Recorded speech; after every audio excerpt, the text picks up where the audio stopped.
सभी को नमस्कार। मैं मनोज मिश्रा आपके अपने YouTube चैनल पर आप सभी का हार्दिक स्वागत करता हूं। हम अभिक्रमित अनुदेशन विधि के बारे में पढ़ रहे हैं। पिछले वीडियो में हमने अभिक्रमित अनुदेशन क्या है, उसकी सामान्य जानकारियां, परिभाषाएं आदि के बारे में पढ़ा था।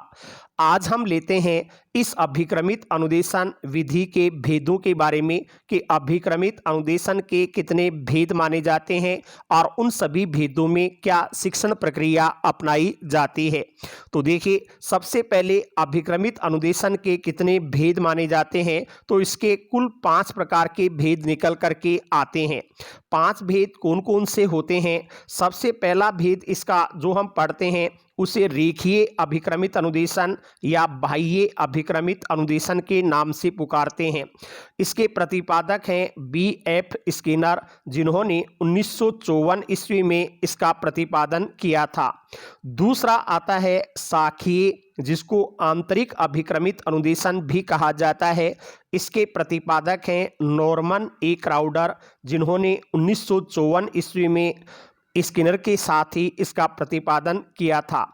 तीसरे आ जाते हैं मैथेटिक्स। तीसरा भेद है मैथेटिक्स या अवरोही अभिक्रमित अनुदेशन, जो थॉमस एफ गिलबर्ट के द्वारा प्रतिपादित किया गया था 1962 ईस्वी में। चौथा भेद हम पढ़ेंगे कंप्यूटर आधारित अभिक्रमित अनुदेशन।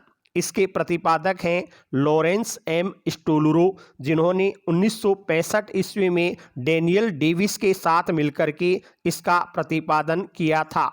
और उसके बाद में अगला भेद जो आता है वो आता है अनुकूलीय अभिक्रमित अनुदेशन, जिसको स्वनिर्देशित अनुदेशन भी कहा जाता है। यह गॉर्डन पास्क के द्वारा प्रतिपादित माना जाता है। इसका निश्चित कोई प्रतिपादन वर्ष हमें प्राप्त नहीं होता है। तो ये 5 भेद हमें पढ़ने को मिलेंगे। अब पढ़ेंगे इन पांचों में क्या शिक्षण प्रक्रिया अपनाई जाती है, किस प्रकार से शिक्षण कार्य करवाया जाता है। तो चलिए, सबसे पहला अनुदेशन आ रहा है रेखीय अभिक्रमित अनुदेशन। रेखीय अभिक्रमित अनुदेशन क्या है कि इसमें शिक्षक जो भी विषय वस्तु पढ़ाना चाहता है उस विषय वस्तु का पहले छोटे छोटे पदों में विभाजन कर लेता है। वे पद छात्रों को पढ़ने के लिए दे दिए जाते हैं। पद पढ़ने के पश्चात उन पर रिक्त स्थान की पूर्ति या कहीं कहीं निबंधात्मक प्रकार के प्रश्न किए जाते हैं। वे प्रश्न छात्र से लगातार तब तक किए जाते रहते हैं जब तक कि शिक्षक को अपने लक्ष्य की प्राप्ति नहीं हो जाती। तो इस प्रकार से यदि शिक्षण करवाया जाता है, विषय वस्तु को पढ़ाया जाता है, तो वह विधि ही रेखीय अभिक्रमित अनुदेशन विधि कहलाती है। इस विधि का प्रतिपादन 1954 ईस्वी में B.F. स्किनर के द्वारा किया गया था। तो क्या है रेखीय अभिक्रमित, इसके बारे में हम पढ़ते हैं। देखिए, रेखीय अभिक्रमित अनुदेशन विधि को अंग्रेजी में लाइनियर प्रोग्रामिंग या एक्सट्रिंसिक प्रोग्रामिंग के नाम से भी पुकारा जाता है। हिंदी नाम है रेखीय अभिक्रमित अनुदेशन, अंग्रेजी में इसे लाइनियर या एक्सट्रिंसिक प्रोग्रामिंग के नाम से पुकारते हैं। क्या होता है इसमें? देखिए, इस अनुदेशन को श्रृंखला अभिक्रम अथवा बाह्य अभिक्रम के नाम से भी पुकारा जाता है। रेखीय अभिक्रमित अनुदेशन कह दें, चाहे लाइनियर कह दें, चाहे एक्सट्रिंसिक कह दें, या फिर हिंदी में भी नाम देखें तो श्रृंखला अभिक्रम या बाह्य अभिक्रम के नाम से भी पुकारा जाता है। फिर क्या होता है इसमें? इस अनुदेशन के अंतर्गत शिक्षक सर्वप्रथम अपनी विषय वस्तु पर छोटे छोटे पद बना लेता है, छोटे छोटे पद बनाता है, या फिर रिक्त स्थान पूर्ति प्रकार के प्रश्नों की वो रचना करता है। छोटे छोटे पदों में विभाजन करेगा, साथ में रिक्त स्थान प्रकार के प्रश्न भी बनाएगा, एवं एक निश्चित लक्ष्य का निर्धारण भी कर लेता है कि मुझे आज छात्रों से इस लक्ष्य को प्राप्त करना है, ये शिक्षण कार्य अवश्य करवाना है। तो पहले विषय वस्तु का छोटे छोटे पदों में विभाजन करता है, साथ ही रिक्त स्थान या फिर निबंधात्मक प्रकार भी हो सकता है, रिक्त स्थान या निबंधात्मक प्रकार के प्रश्न तैयार कर लिए जाते हैं। साथ में शिक्षक अपना एक लक्ष्य निर्धारित कर लेता है कि मुझे आज इस लक्ष्य को प्राप्त करना है, ये विषय वस्तु पूर्ण करवानी है। फिर क्या होता है, कक्षा कक्ष में बालकों से ये प्रश्न जो पहले पद पढ़ने को दिया जाएगा, फिर जो रिक्त स्थान प्रश्न या निबंधात्मक प्रश्न तैयार किए गए हैं वे प्रश्न तब तक किए जाते रहते हैं जब तक शिक्षक को निर्धारित लक्ष्य की प्राप्ति नहीं हो जाती है। जब तक जो लक्ष्य हमने पहले निर्धारित किया है वो लक्ष्य नहीं मिल जाता है तब तक वो प्रश्न लगातार कक्षा में चलते रहते हैं। इस प्रकार लगातार प्रश्नोत्तर होने के कारण इस अनुदेशन को श्रृंखला अभिक्रम की प्रश्नों की एक श्रृंखला हो जाती है, उसके कारण ही इसको श्रृंखला अभिक्रम अनुदेशन कहते हैं या फिर प्रश्नोत्तरी की श्रृंखला के नाम से भी पुकारा जाता है। लगातार प्रश्न उत्तर की प्रक्रिया चलती रहती है, इसीलिए इसे श्रृंखला अभिक्रम या प्रश्नोत्तरी श्रृंखला के नाम से पुकारा जाता है।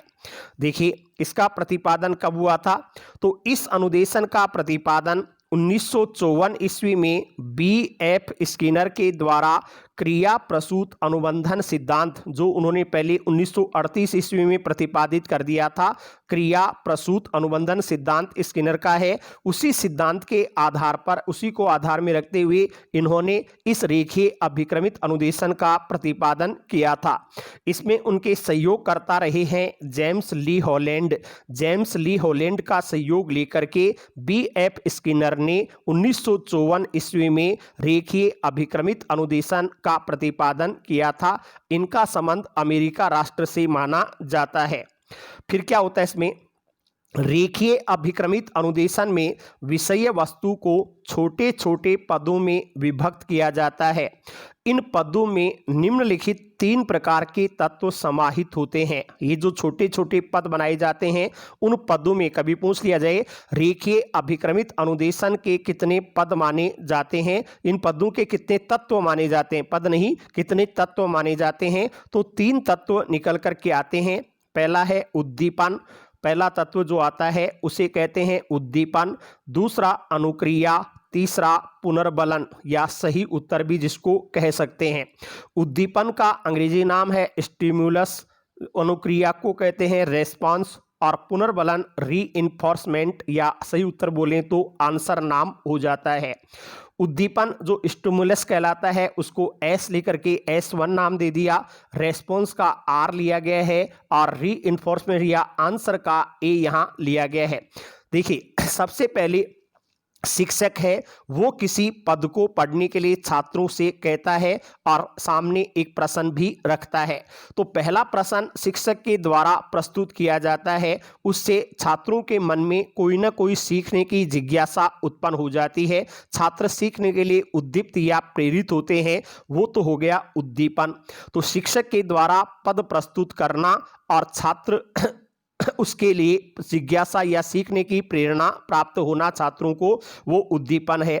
फिर प्रश्न करने के बाद में छात्र उसके संबंध में अपना कोई ना कोई उत्तर बताता है, छात्र की जो प्रतिक्रिया आती है उस प्रश्न के जवाब में उसी को हम अनुक्रिया कहेंगे। फिर छात्र सही या गलत कुछ भी उत्तर दे सकता है, लेकिन शिक्षक अंत में उसका सही उत्तर बताता है कि वास्तव में इस प्रश्न का सही उत्तर क्या होगा, उसे ही पुनर्बलन या सही उत्तर आंसर कह सकते हैं। तो पहले प्रश्न करना उद्दीपन है, छात्र के द्वारा उत्तर देना या उत्तर का निर्धारण करना अनुक्रिया है और शिक्षक के द्वारा सही उत्तर बतलाना क्या है, पुनर्बलन या सही उत्तर ही कह सकते हैं। पहला प्रश्न यदि हम कर रहे हैं, पहला पद पढ़ा रहे हैं, तब तो इन तीनों को S1 R1 E1 के नाम से पुकारा जाएगा। जब पहला पद हो जाता है दूसरा पद पढ़ाते हैं तब इनको S2 R2 E2 के नाम से पुकार देते हैं। ऐसे ही तीसरा पद आगे आ रहा है तो फिर उनको S3 R3 A3 के नाम से पुकार दिया जाएगा। जैसे जैसे पद आगे बढ़ते रहते हैं उसके अनुसार 1 2 3 उनके साथ में जोड़ा जाता रहता है। तो S क्या है, R क्या है, A क्या है, अभी हमने पढ़ा था। S का मतलब है प्रश्न या कथन के रूप में उद्दीपन, कि शिक्षक कोई भी कथन कहता है या कोई प्रश्न छात्र से करता है वही उद्दीपन है। फिर उस प्रश्न को सुनकर के छात्र द्वारा की गई अनुक्रिया ही अनुक्रिया रेस्पॉन्स कहलाती है। फिर A1 क्या है, उत्तर सही उत्तर बताया जाता है, जिससे छात्र अपने उत्तर की पुष्टि करता है और पुनर्बलन प्राप्त करता है कि उसका उत्तर सही आया या गलत आया। यही एस, आर और ए ये इस प्रक्रिया के 3 तत्व माने जाते हैं। फिर चलते हैं, ये जो पद, पहला पद, दूसरा पद, तीसरा पद छात्रों के सामने आते रहते हैं, उनके बारे में पढ़ते हैं। रेखीय अभिक्रमित अनुदेशन का प्रत्येक पद छात्र को नवीन ज्ञान प्रदान करता है। हर पद में कोई न कोई नया ज्ञान देने की शिक्षक कोशिश करता है, तो इसका प्रत्येक पद छात्रों को कुछ न कुछ नया सिखाता है। प्रत्येक पद पर छात्र सही अनुक्रिया प्रकट करता है। जैसे ही पद छात्र के सामने आएगा तो छात्र भी उसके ऊपर अपनी प्रतिक्रिया अनुक्रिया प्रकट करेगा। उसका संबंध अंतिम व्यवहार से होता है, फिर उसके बाद में उसको उत्तर मिल जाता है, सही उत्तर क्या है। इस तरीके से उसके व्यवहार में परिवर्तन भी होता है। अब यहाँ कभी पूछ लिया जाए कि पद कहते किसे हैं, जैसे हम व्याकरण में पढ़ते हैं तब तो कह देते हैं कि शब्द का जब वाक्य में प्रयोग कर दिया जाता है तब वो पद कहलाता है। यहाँ रेखीय अभिक्रमित अनुदेशन में पद क्या है, तब उसका सही उत्तर क्या है कि छात्र एक समय में जितना पढ़ता है उसे ही पद कहते हैं। कि छात्र 5 मिनट में या जितना भी समय उसको दिया जाता है, एक समय में छात्र जितना अंश पढ़ लेता है उस अंश को ही पद कह देते हैं। और ऐसे पद दे दे करके हम इस शिक्षण प्रक्रिया को पूरा करते हैं। यही रेखीय अभिक्रमित अनुदेशन है। कभी देखिए एक छोटा सा प्रश्न है, बी एफ स्किनर इसके प्रतिपादक हैं। कभी हमसे पूछ लिया जाए कि बी एफ स्किनर का पूरा नाम क्या है, तो बी का मतलब है ब्रूसहस, इसको कहा जाता है। एफ का मतलब फ्रेडरिक है, एफ का मतलब यहाँ फ्रेडरिक है और स्किनर साथ में जुड़ा हुआ है, तो इसका बी एफ स्किनर का पूरा नाम कभी पूछें तो ब्रूसहस फ्रेडरिक स्किनर के नाम से इनको जाना जाता है। और क्या चीज इसमें होती है, इस अनुदेशन में प्रथम पद की अनुक्रिया द्वितीय पद के लिए उद्दीपन का कार्य करती है। जैसे हम प्रस्तावना प्रश्न करते हैं, आपने पढ़ा होगा एसटीसी बीएड में कि प्रस्तावना में पहला प्रश्न किया गया, उसका उत्तर आ जाता है तो उसी उत्तर के आधार पर दूसरा प्रश्न बना दिया जाता है और दूसरे के उत्तर में तीसरा प्रश्न आता है। इसी प्रकार रेखीय अभिक्रमित अनुदेशन में भी क्या होता है कि प्रथम पद की जो अनुक्रिया प्राप्त होती है वही द्वितीय पद के लिए उद्दीपन का कार्य करती है। कि छात्र का उत्तर आएगा उसी से शिक्षक दूसरा प्रश्न बनाने की कोशिश करता है और द्वितीय की जो अनुक्रिया आती है वह तृतीय पद के लिए उद्दीपन का कार्य करती है। प्रस्तावना में जैसा कहते हैं पहले प्रश्न का उत्तर तो दूसरा प्रश्न, दूसरे का उत्तर उस पर तीसरा प्रश्न, ऐसे यहाँ पहले पद में जो अनुक्रिया आएगी उसी अनुक्रिया से द्वितीय पद उद्दीप्त होगा, दूसरा पद बनाया जाएगा। दूसरे पद में जो अनुक्रिया आएगी उसी से तीसरा पद, तीसरा प्रश्न उद्दीप्त होकर के आ जाता है। इस प्रकार उद्दीपन अनुक्रिया की सहायता से पाठ्य वस्तु को सीखने के क्रम में व्यवस्थित किया जाता है। इसी प्रकार उद्दीपन और अनुक्रिया की परंपरा श्रृंखला इसमें चलती रहती है। पहले शिक्षक पद को देता है या प्रश्न करता है, छात्र उसके ऊपर अपना उत्तर अनुक्रिया प्रकट करते हैं। यह उद्दीपन अनुक्रिया प्रक्रिया ही लगातार इसमें चलती रहती है। फिर देखें, इसमें छात्रों की व्यक्तिगत भिन्नताओं का पूर्ण ध्यान रखा जाता है, अर्थात प्रत्येक छात्र को अपनी गति के अनुसार सीखने का अवसर दिया जाता है। रेखीय अभिक्रमित अनुदेशन में छात्र किस प्रकार का है, कमजोर है, मध्यम है, होशियार है, उसकी योग्यता को, आईक्यू को ध्यान में रखता है शिक्षक और उसी के अनुसार उसको पढ़ने के लिए पद दिया जाता है। तो ये व्यक्तिगत भिन्नताओं को ध्यान में रखने वाला अनुदेशन भी माना जाता है। फिर देखें, इसमें छात्रों को अत्यधिक क्रियाशील रहना पड़ता है। शिक्षक हर बार पद प्रश्न करेगा और छात्र को हर बार उसका रेस्पॉन्स उत्तर देना पड़ेगा। इस तरीके से छात्र अत्यधिक क्रियाशील रह करके रेखीय अभिक्रमित अनुदेशन में शिक्षण प्राप्त करता है। कई बार क्या होता है, शिक्षक अपने पद पहले से निर्धारित कर देता है, प्रश्न बना देता है, उनको कंप्यूटर आदि में फीड कर देता है या कक्षा में कहीं रख देता है, तो छात्र शिक्षक की उपस्थिति के बिना भी इसमें सीखने का कार्य कर सकते हैं। तो इसमें हम कह सकते हैं कि रेखीय अभिक्रमित अनुदेशन में शिक्षक की उपस्थिति के बिना ही छात्र नवीन प्रतियों को यानी नवीन ज्ञान को सुगमता से सीख सकते हैं, आसानी से ग्रहण कर सकते हैं। फिर क्या होता है, इसमें शिक्षण की प्रक्रिया को उद्देश्यपूर्ण बनाने के साथ साथ शिक्षण समस्याओं का समाधान भी किया जाता है। शिक्षक जो भी शिक्षण करवा रहा है वो उद्देश्यनिष्ठ होना चाहिए, उद्देश्यपूर्ण होना चाहिए, इसका भी ध्यान रखा जाता है। छात्र के सामने कोई समस्या आ जाती है, शिक्षण में कोई समस्या आ रही है तो उनका समाधान भी करने का प्रयास किया जाता है। तो ये शिक्षण को उद्देश्यनिष्ठ बनाने वाली एवं छात्रों की समस्याओं का समाधान करने वाली शिक्षण प्रक्रिया भी मानी जाती है।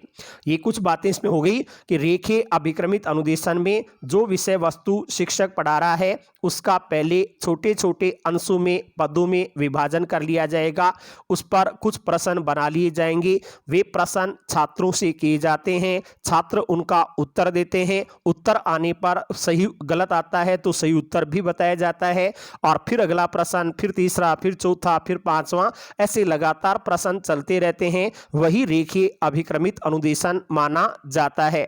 इस रेखीय अनुदेशन के 3 तत्व आपके सामने आए हैं। पहला उद्दीपन है, दूसरा अनुक्रिया के नाम से है, तीसरा पुनर्बलन या आंसर सही उत्तर मान लिया जाता है। इसका प्रतिपादन कब हुआ, तो 1954 में हुआ। किसके द्वारा किया गया, B.F. स्किनर के द्वारा किया गया है, और जेम्स ली हॉलैंड उसके सहयोगकर्ता माने जाते हैं। अब और कुछ प्रश्न इससे संबंधित, तो देखिए प्रश्न आ रहा है, रेखीय अभिक्रमित अनुदेशन के कितने पद माने जाते हैं। रेखीय अभिक्रमित अनुदेशन में जो पद दिए जाते हैं वो पद कितने प्रकार के होते हैं, ऐसा प्रश्न आ जाए तो इसका उत्तर है, रेखीय अभिक्रमित अनुदेशन में प्रयुक्त किए जाने वाले पद प्रमुखतः 4 प्रकार के होते हैं। 4 प्रकार के पद शिक्षक इसमें प्रस्तुत कर सकता है। वो 4 पद कौन कौन से हैं, पहला है प्रस्तावना पद, दूसरा शिक्षण पद, तीसरा अभ्यास पद और चौथा परीक्षण पद। कि पहले शिक्षक जो विषय वस्तु छात्रों को पढ़ाना चाहता है उस विषय वस्तु तक छात्रों का ध्यान आकृष्ट करने के लिए, यानी उनके पूर्व ज्ञान के आधार पर कुछ पद प्रस्तुत करेगा, वो तो प्रस्तावना पद हो जाएंगे। फिर उस अपनी विषय वस्तु को पढ़ाने के लिए, विषय वस्तु का ज्ञान छात्रों को देने के लिए कुछ पदों का निर्धारण करेगा, प्रश्न बनाएगा, वो शिक्षण पद हो जाते हैं। जो पद पढ़ा दिया गया है वो बच्चों ने ग्रहण किया या नहीं किया उसका दोहराव करवाना है, तो दोहराव करवाने के लिए प्रश्न किए जाते हैं, वो अभ्यास पद में आ जाएंगे। फिर वास्तव में छात्रों ने उसको ग्रहण कर लिया है या नहीं किया है इसकी जांच भी की जाती है, वो परीक्षण पद के नाम से पुकारे जाते हैं। तो रेखीय अभिक्रमित अनुदेशन में प्रस्तुत किए जाने वाले पद 4 प्रकार के होते हैं। 4 कौन कौन से होते हैं, प्रस्तावना पद, शिक्षण पद, अभ्यास पद और परीक्षण पद। फिर इसमें जो भी शिक्षण प्रक्रिया अपनाई जाती है, पूछ लिया जाए रेखीय अभिक्रमित अनुदेशन की शिक्षण प्रक्रिया के कितने पद, चरण या सोपान माने जाते हैं। तो इसकी शिक्षण प्रक्रिया के 3 चरण आते हैं। शिक्षक को 3 चरणों से गुजरना पड़ता है। पहले वो अपने विषय वस्तु का शिक्षण करवाता है, फिर उसका अभ्यास दोहराव करवाता है और अंत में उसकी जांच करता है, तो वही परीक्षण हो गया। तो इस तरीके से पद पूछें तो 4 प्रकार के होंगे, और शिक्षण प्रक्रिया के यानी पदों के प्रकार पूछें तब तो 4 उत्तर देना है, और पूछ लिया जाए सीधा ही इसके पद, शिक्षण प्रक्रिया के पद, चरण या सोपान कितने हैं, तब उसका उत्तर 3 होगा। दोनों को अलग अलग ध्यान रखें कि रेखीय अभिक्रमित अनुदेशन में प्रस्तुत किए जाने वाले पद कितने प्रकार के होते हैं, तब तो उत्तर 4 प्रकार होगा। और रेखीय अभिक्रमित अनुदेशन की शिक्षण प्रक्रिया के कितने पद, सोपान या चरण माने जाते हैं, तब उत्तर 3 होगा, शिक्षण, अभ्यास और परीक्षण। अब इस रेखीय अभिक्रमित अनुदेशन के गुण क्या हैं, लाभ क्या हैं, तो देखिए इस अनुदेशन में छात्रों की व्यक्तिगत विभिन्नताओं का ध्यान रखा जाता है कि छात्र कैसा है, उसके स्तर को, IQ को ध्यान में रखते हुए उनको पढ़ने के लिए पद दिए जाते हैं। इससे क्या फायदा होगा, छात्र अपनी गति से सीखते हैं, उसकी जैसी गति है, जैसा स्तर है, उसी के अनुसार वो सीखता चला जाता है। फिर यह अनुदेशन सूचना प्रधान विषयों या ऐसे विषय जिनमें नियमों का निर्धारण हो, तो सूचना प्रधान विषयों या नियम निर्धारण से संबंधित विषयों के लिए, जैसे गणित है, विज्ञान है, संस्कृत है, इनमें सूचनाएं या नियमों का निर्धारण किया जाता है। तो ऐसे विषयों को पढ़ाने के लिए रेखीय अभिक्रमित अनुदेशन अधिक उपयोगी माना गया है। गणित, विज्ञान, संस्कृत के अध्ययन में रेखीय अनुदेशन का अधिक प्रयोग कर सकते हैं। इसमें जो पद होते हैं वो मनोवैज्ञानिक या तार्किक क्रम में प्रस्तुत किए जाते हैं। जो चीज पहले सरल है वो छात्र के सामने रखी जाती है, फिर उसी से जोड़ करके आगे से आगे क्रमानुसार बढ़ा जाता है। तो इस प्रस्तावना की तरह पहला उत्तर आया तो उसका ऊपर दूसरा प्रश्न बना दिया, फिर तीसरा बना दिया। इस तरीके से मनोवैज्ञानिक या तार्किक क्रम में प्रस्तुत किया जाता है। इस प्रकार से हम कह सकते हैं कि यह ज्ञात से अज्ञात की ओर शिक्षण सूत्र पर आधारित अनुदेशन माना जाता है। प्रस्तावना भी ज्ञात से अज्ञात की ओर होती है, तो रेखीय अभिक्रमित अनुदेशन भी बच्चा जो जानता है वहां से शुरू करते हैं, जो नहीं जानता उसकी ओर उसे ले जाते हैं। तो ये ज्ञात से अज्ञात की ओर चलने वाली शिक्षण प्रक्रिया पर आधारित अनुदेशन माना जाता है।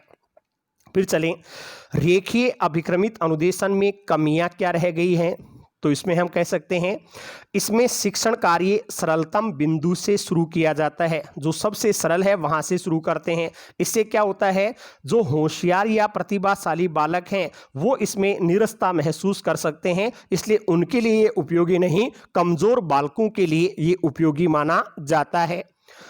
इसमें सभी विषयों, सभी पाठों को पढ़ाया जाना संभव नहीं है कि इस रेखीय अभिक्रमित अनुदेशन के अनुसार गणित, विज्ञान, संस्कृत में तो हम अच्छा प्रयोग कर सकते हैं, लेकिन अन्य जो विषय है उनमें इस प्रकार के पदों का विभाजन हो नहीं सकता, इसलिए अन्य विषयों में इसका कम प्रयोग किया जाता है।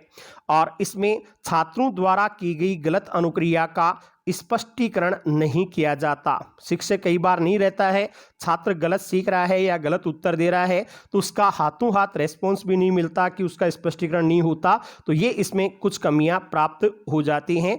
यह है अपना रेखीय अभिक्रमित अनुदेशन जो पदों के आधार पर शिक्षण करवाता है।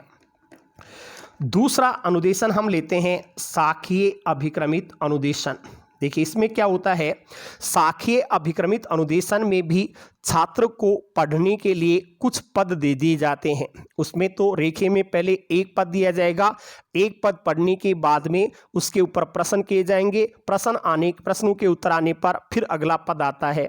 इसमें छात्र को एक साथ ही पढ़ने के लिए कुछ पद दे दिए जाते हैं, फिर उन पदों के ऊपर शिक्षक वस्तुनिष्ठ प्रश्न करता है। जो पद दिए गए हैं उन पदों पर पहले पद के आधार पर ऑब्जेक्टिव टाइप क्वेश्चन जिसमें बहुचयनात्मक प्रश्न होते हैं, 1 2 3 4 4 प्रकार के ऑप्शंस होते हैं, ऐसे प्रश्न छात्र से किए जाते हैं।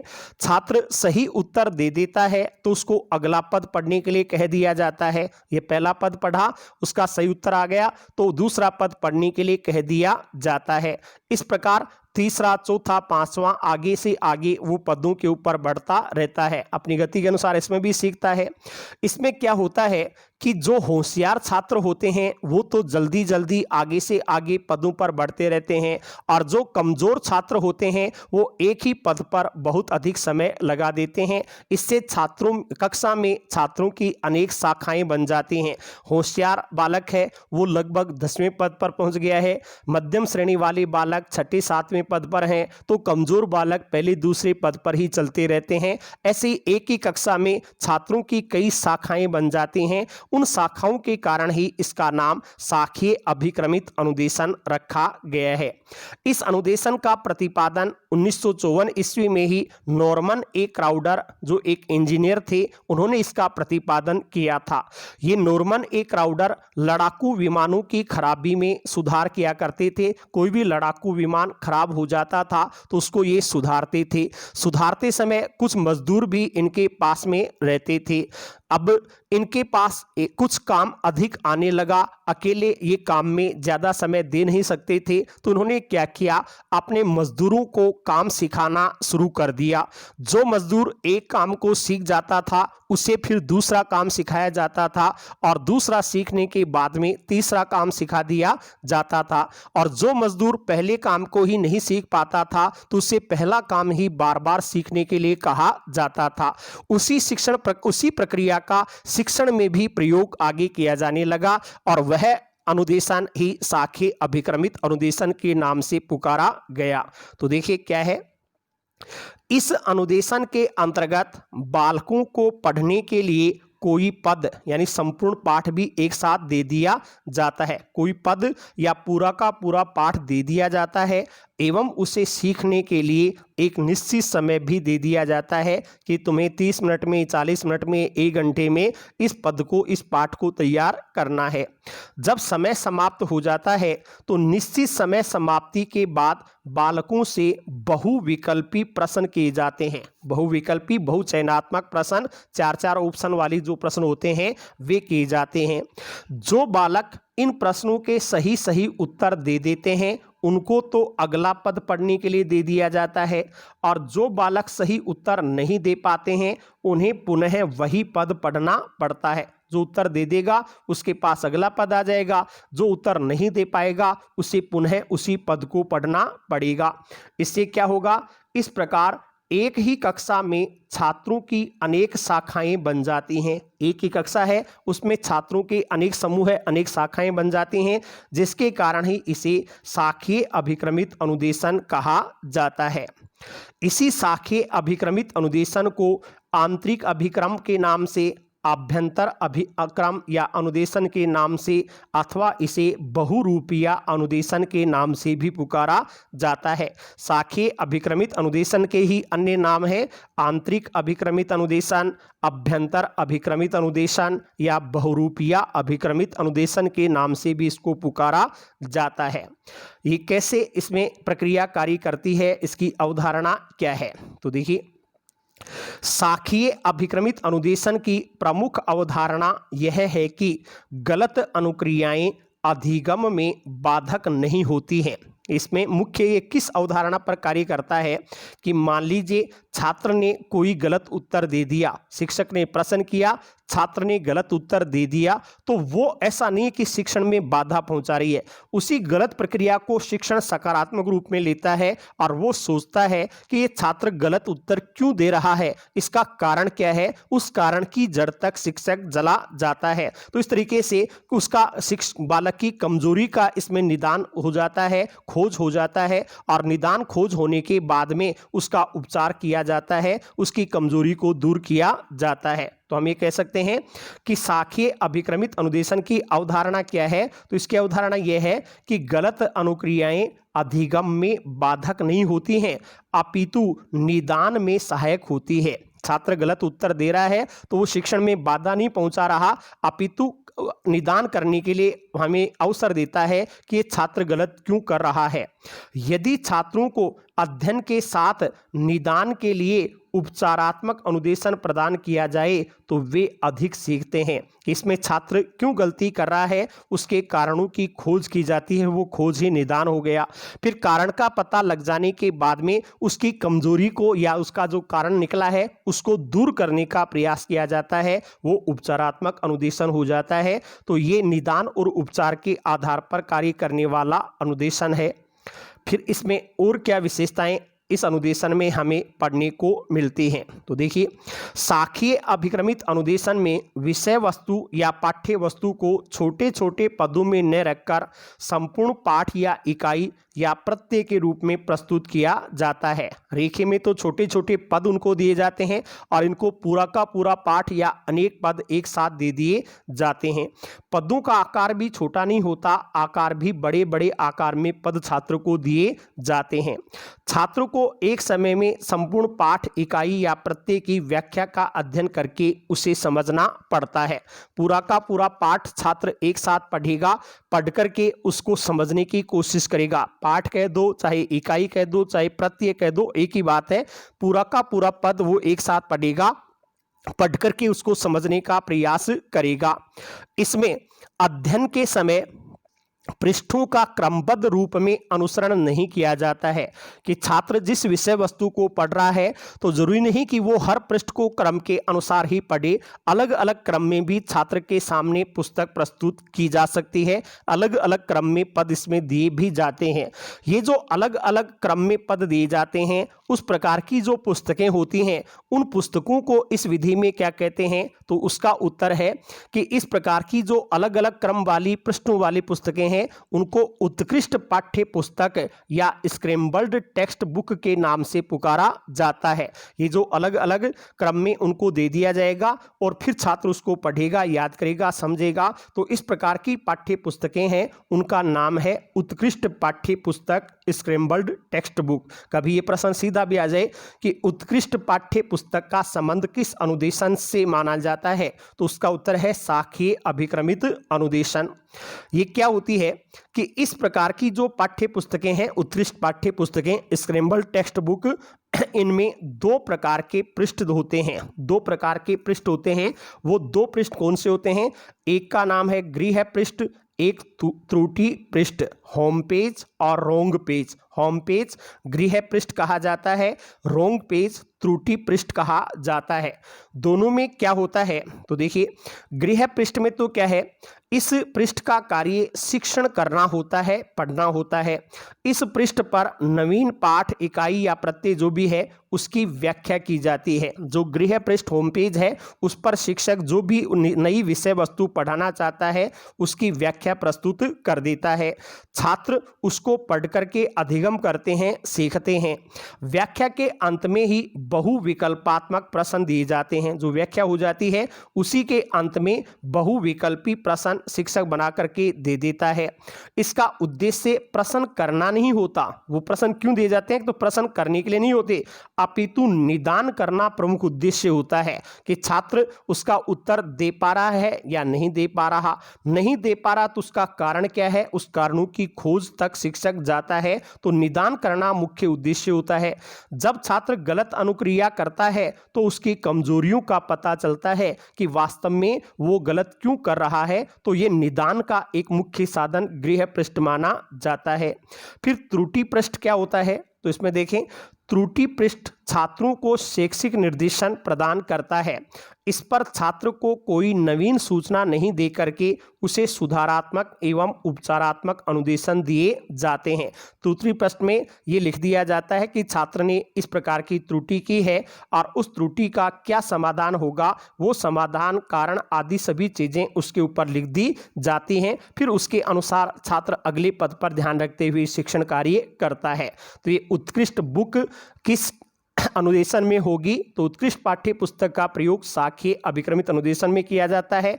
इसमें पृष्ठ दो प्रकार के होते हैं, एक गृह पृष्ठ होम पेज के नाम से और एक त्रुटि पृष्ठ रोंग पेज के नाम से जाना जाता है। फिर देखिए, शाखीय अभिक्रम में रेखीय अभिक्रम की तुलना में प्रत्येक फ्रेम में शिक्षण की मात्रा अधिक होती है। शाखीय अभिक्रमित अनुदेशन में छोटा छोटा शिक्षण करवाया जाता है, छोटे छोटे पद रेखीय अभिक्रमित में छोटे छोटे पद दिए जाते हैं और शाखीय अभिक्रमित में पद बड़े होते हैं, बड़े बड़े पदों का प्रयोग होता है, जिसके कारण से शिक्षण की मात्रा इसमें अधिक हो जाती है। इसमें पृष्ठ पोषण तुरंत दिया जाता है, तुरंत उसका उत्तर पकड़ते हैं और तुरंत उसको बताया जाता है कि और तुरंत उसके कारण की गलती कोई हो रही है तो उसके कारणों की खोज की जाती है। इसलिए ये मनोवैज्ञानिक तथा सामाजिक दोनों ही दृष्टियों से छात्रों को अभिप्रेरित करने वाला अनुदेशन माना जाता है।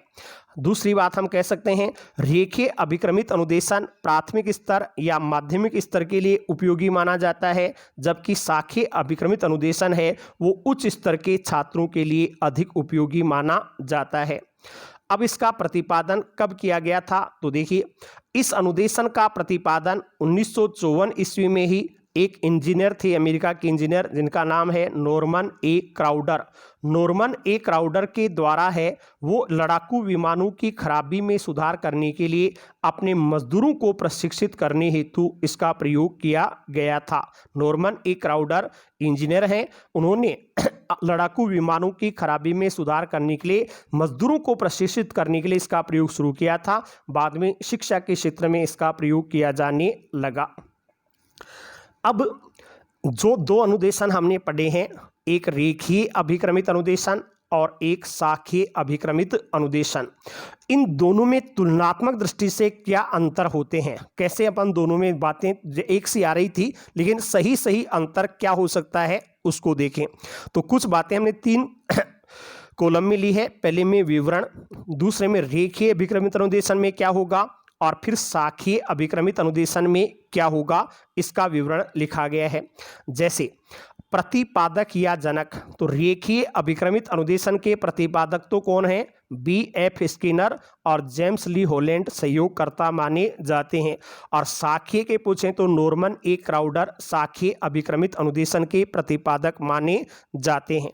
फिर प्रतिपादन वर्ष दोनों का ही 1954 ईस्वी प्राप्त होता है। हालांकि कुछ पुस्तकों में इसका 1960 भी लिखा हुआ है, लेकिन 1960 में मूलतः सुधार किया गया था।